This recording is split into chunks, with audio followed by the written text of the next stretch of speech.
must be tough to operate as an 8-man unit. It's rather large setup.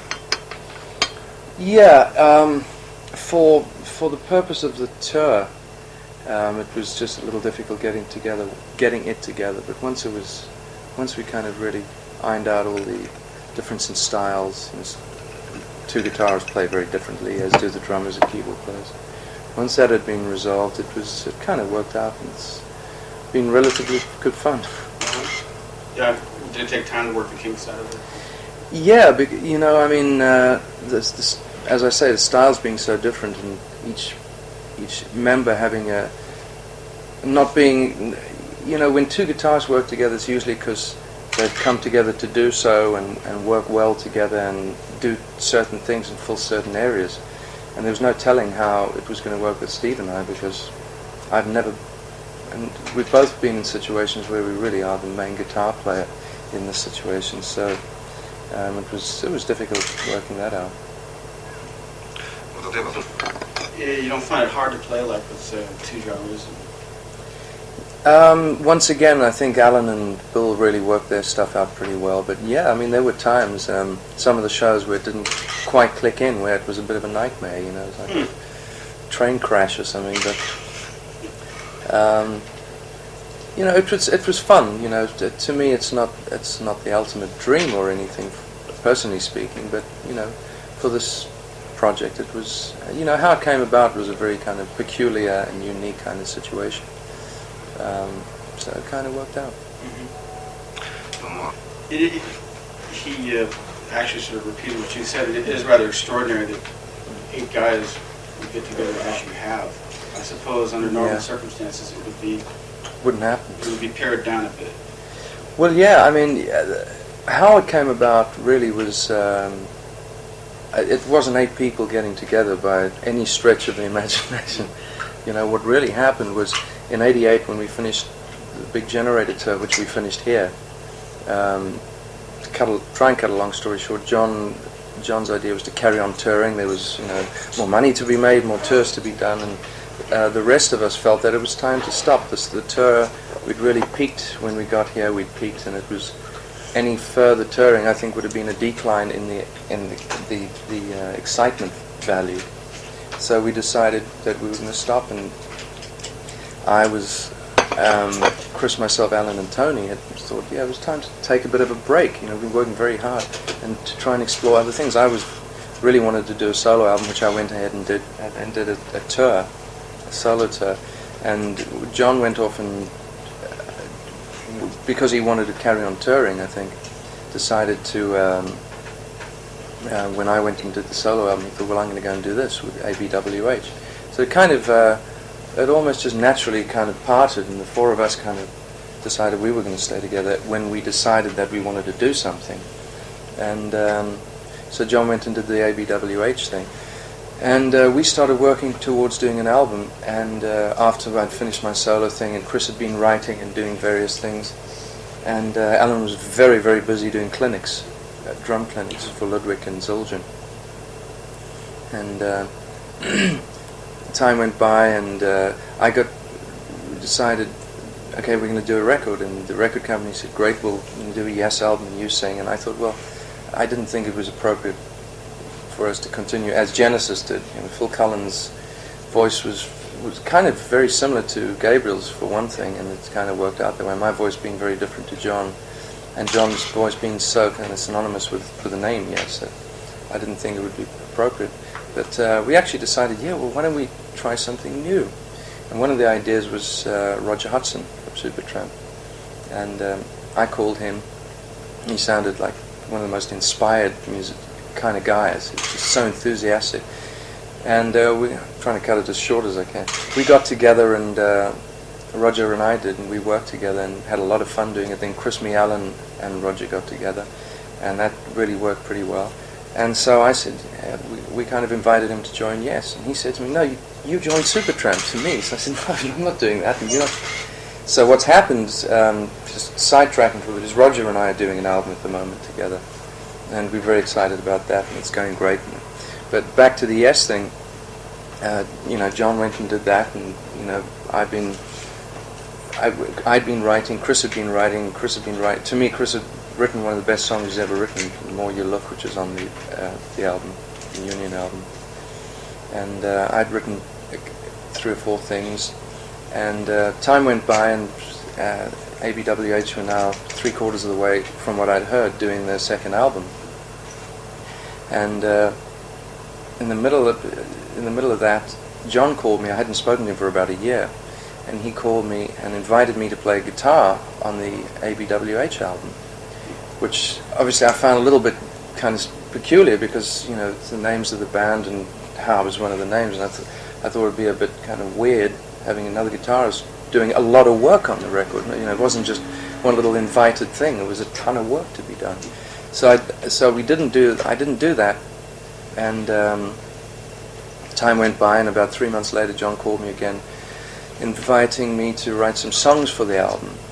And I'd written a lot of stuff, and so I thought, well, yeah, there's some stuff which might be appropriate, and I sent some stuff off to the record company, and they kind of liked it and Lift Me Up, Miracle of Life and Saving My Heart. They liked it, and so I said, all right, well, why don't you guys, Chris, Alan, Tony, and myself, record that and put it on the album. And once again, I thought, well, that's strange if it's going to be ABWH. So then this idea came to, well, why don't you do a comprehensive kind of Yes thing? And what we'll do is the ABWH album, we'll take what we feel is not the strongest stuff off, which would leave us with, half an album, or maybe a little more than half an album. You guys put on stuff and we'll make it one kind of thing. And our initial instincts were to say, well, no, that's not real. It's really a kind of corporate, record company maneuver, which really doesn't have much to do with music. But then, Chris and I really thought about it and thought, well, hey, if we carry on with this and make an album, it's going to be 18 months before we hit the road. And luckily for me, I'd just done a solo tour, so I wasn't biting at the bit. But I still would like to have been on the road before a year's time, and Chris really hadn't been on the road since the last Japanese tour and wanted to go out and do something. So, we decided, well, there's something kind of intriguing about 8 people. God, it could be a disaster or it could be good. So we decided to go ahead with it, and really that's kind of where it landed up. And it's what it is. I certainly don't think it's the best work that I've been involved with personally. But you're referring to Union. Yeah. Okay. But it was a different thing to do, and it worked out for what it was, and I think the record company did a great job selling it. It was a very peculiar and difficult thing to how do you promote something like that? It's kind of weird. So I think the emphasis was not to say it was 2 separate entities, but that it was in fact one thing. And there would our kind of camp, if you like, made sure it was kept separate because there'd been problems with their producer. I don't know if John made you aware of it, but Jonathan Elias, who is a talented guy, for some reason didn't see the parts, if you like, as some of the other people did, and that's what inspired him to suggest, me coming and doing some of the guitar things, which I didn't do, and they went off and got other people to do it, and there's tons of people doing the other stuff. It's like an army of people doing the guitars and keyboards on the other stuff. So when we did our stuff, we said, we're not going to allow that to happen, and so we produced it ourselves and did it very separately. So to sell something like that, where it's very much 2 separate kind of things, I think they did a very good job, without making it contrived or kind of purely for a kind of a quick buck, And so it's kind of, I think it worked out as well as it could be expected to, and it was peculiar, yet it was kind of fun in a weird kind of way.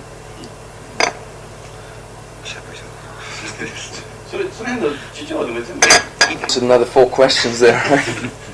It almost it doesn't seem like a coincidence now, because there were 2 times when all of a sudden John was involved in some way, and that sort of blossomed into Yes. It almost seems like one would almost be led to assume that he sort of orchestrated things and eventually turned into a Yes project. I don't think so. I think it was more by design. No, I think it was. if anyone designed it, I would think it was the record company.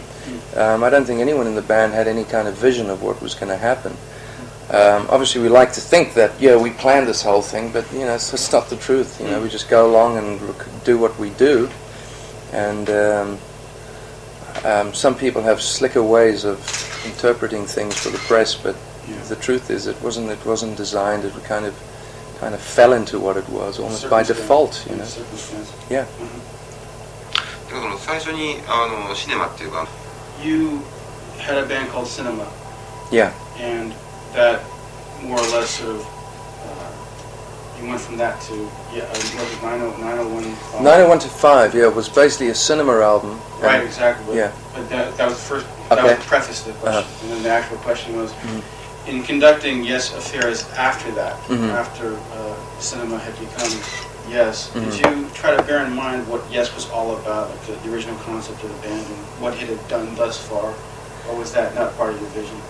No, you see, one of the things is a certain element of the old Yes fans really didn't like what happened with 901 to 5, and I had letters, favourable ones as well, but there was some where they said you've really kind of in trying to punch your ways through in this band, you've been so aggressive about it, and some of it's good, but you shouldn't have been so aggressive. When really, first of all, I'm not that kind of a person, but secondly, what happened with 901 to 5 is I was in LA writing a solo album, and I finished writing this stuff, and I was about to go in and record 901 to 5, which was a solo album, when Chris called me and said he's looking to put a band together, and him and Alan were interested in talking. So I thought, God, you couldn't have a better rhythm section than, what a great rhythm section to work with. So we went and basically, cut a long story short once again, we recorded 901 to 5 with the three of us and with Tony Kaye, and finished it, vocals, the whole deal. It was done with Trevor Horn at the board, and about 3 weeks before we were supposed to mix it took 9 months and 7 months to rehearse. 3 weeks before the mix, Chris happened to see John somewhere and played him some stuff, and John liked it. And Chris called me and said, John liked it. And so we decided, hey, let's invite him to come in and do a guest spot on it, kind of thing. And that's how it started. And he came and sang on something. I thought, wow, that sounds pretty good, And it was, why don't we try another one? And so it evolved into. So it was great for John because he had all this energy, which all the work had been done, so he could just come in and have some fun. And he just came in and sang on. That's why it's kind of, once again, people say, oh, the way you designed it with your voice and John's voice, it wasn't like that at all. It's just there was some parts of the songs where it was too low for him, so we left my voice on it, And I think John spent about 4 or 5 days doing vocals, and then we mixed it and it came out. So when it came to Big Generator, we'd never really worked together, and it was a more difficult album to do. And I think John had really enjoyed the idea of, for the first time, having a big hit single, and the success of it, and the idea of a hit single really appealed to him. And I think he really wanted that to be part of Big Generator, but we didn't really work towards that. We were working towards making one comprehensive, hopefully, kind of entity.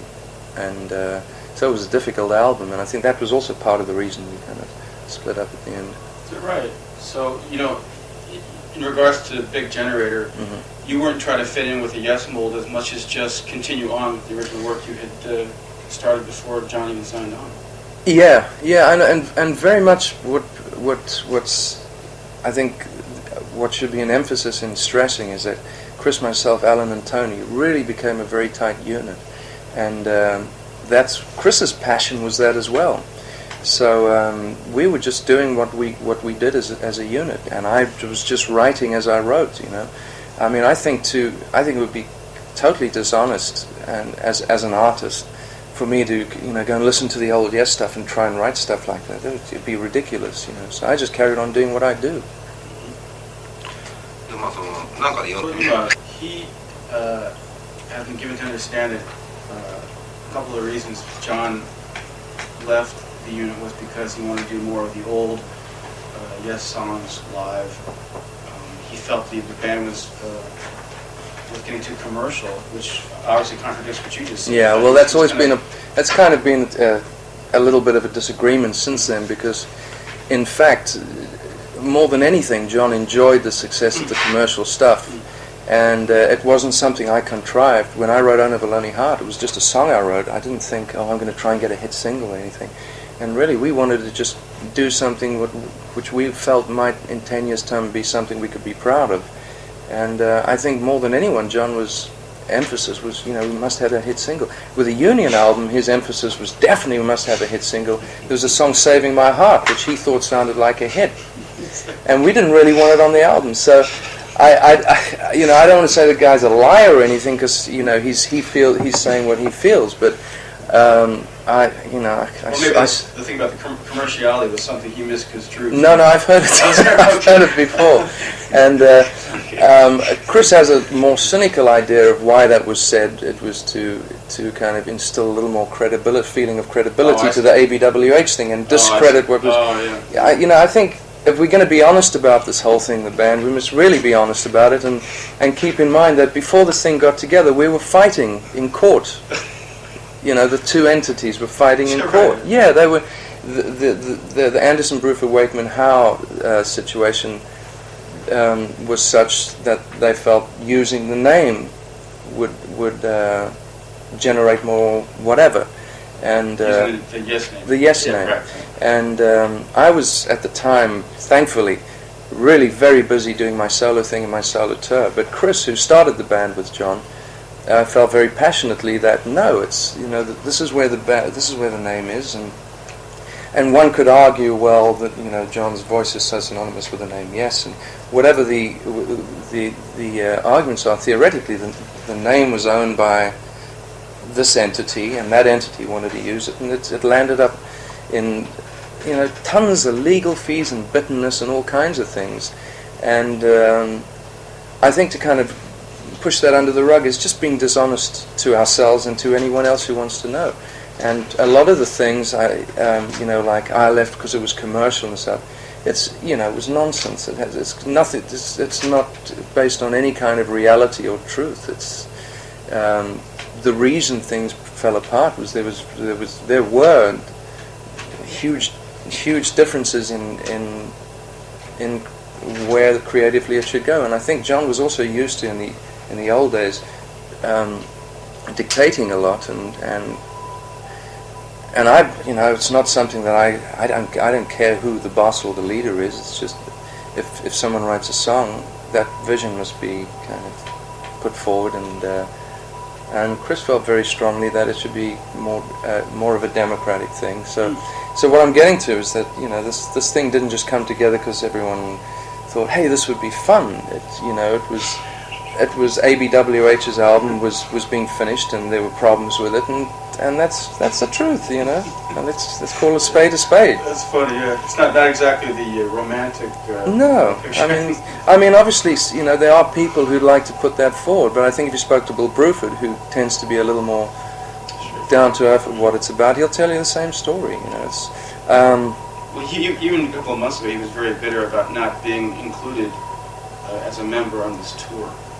I think at the last minute he was added, but when he came here with his solo project a couple of months back, even at that time he was still rather bitter about being left out of the whole thing. I was. It certainly wasn't my idea to have him left out. It's he was busy and he wasn't sure if he was going to do it or not. So he was, all right, we'll do it without you. I think was the attitude.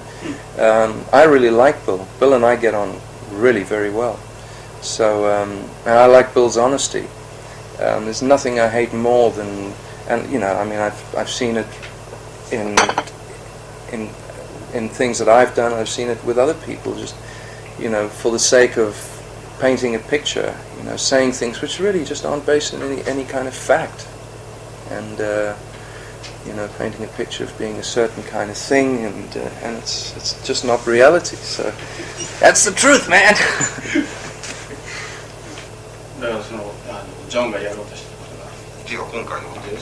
He's given to understand that this tour is kind of a showcase Mhm. for the band's past efforts. First of all, that's what he's Okay. getting to understand. And he, on the basis of that, he seems to think that you're, you know, you wouldn't exactly fit in with that type of a concept. What exactly is going on? Well, I hate retrospectives, so to me, bathing in the glory of yesterday doesn't appeal to me anyway. Right. But if that's what it's about, you know, I've, for the last 10 years, the Yes tours that I've been involved with, we've done 50% of the show was the old stuff, and 50% was the stuff since I've been in the band. And now it's probably, probably slightly leaning a little more on the older stuff. Is it right?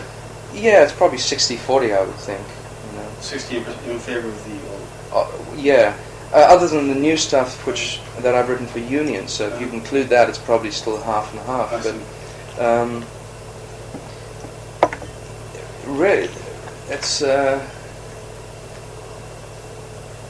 I think it's just something which intrigued from my point of view, and it was kind of intriguing. It was something which, you know, and let me not paint the wrong impression. I don't want to make it like the Who, where Pete Townsend and Roger Daltrey, who don't even look at each other. You know, there's no kind of hatred or anything. You know, I mean, I get on great with everyone. Gets on really well, but there've been problems, and you know, one of the things that happens is people have very different opinions when we're doing interviews as to what happens and what reality is.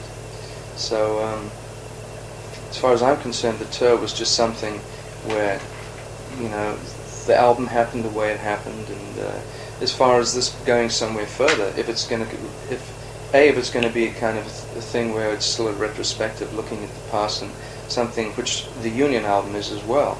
It's not something we're going to try and break new ground and be vulnerable enough to take a chance of making a fool of yourself trying to do something new. Then, you know, it's silly to even try and continue. And the other thing is, as an 8-piece thing, it's kind of, we've got it to work live, and it's a lot of fun, otherwise we wouldn't be here. But as far as a future project, you know, I mean, the way it happened was so peculiar. It would be contrived to try and make it happen in that way again. And as far as 8 of us getting together in the room and rehearsing, we've never done it before for something new or writing new stuff. So as far as doing it with 8 people, you know, I'm skeptical as to whether that's going to happen. From my point of view, I find it very difficult to be creative if it's not an exciting thing.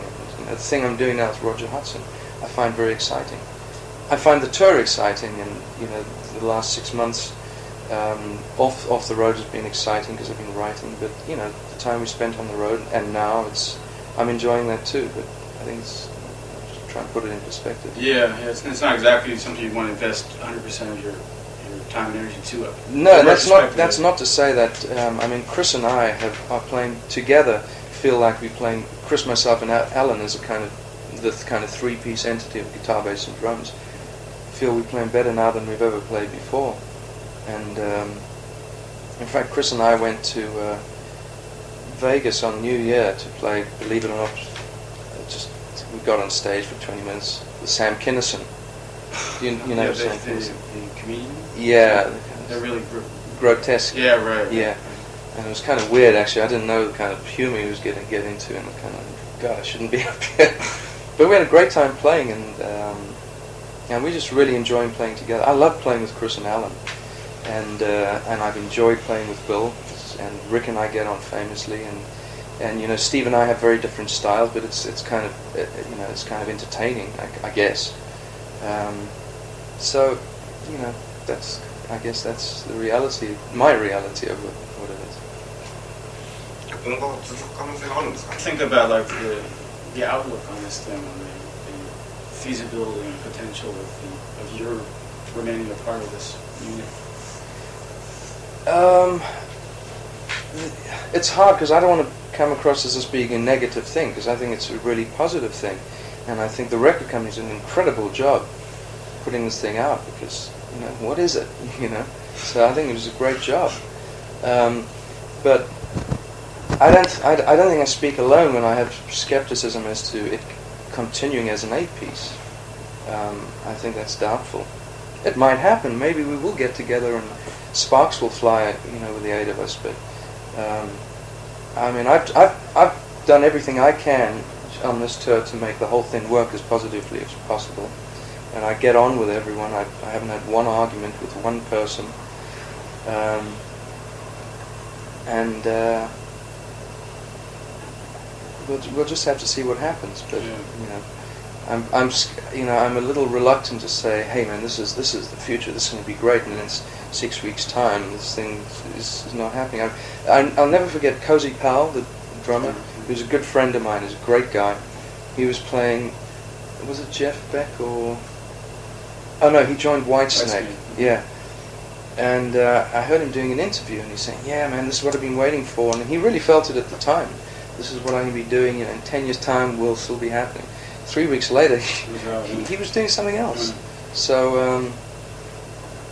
you know, I said when we started this tour that, you know, it could be great, and it could be a lot of fun, and it's been that. But you know, I don't want to try and kind of kick a dead horse or whatever it is, and it's not dead yet, but. And it's far from dead. I think the show's going to be really exciting, and I've enjoyed every single night when we've gone on stage. But I just believe in things happening naturally, and we were lucky that, as contrived as this thing has been put together, that it did work, you know, musically in somewhat of a natural way. 終わりました。その問題いいですか？いいです。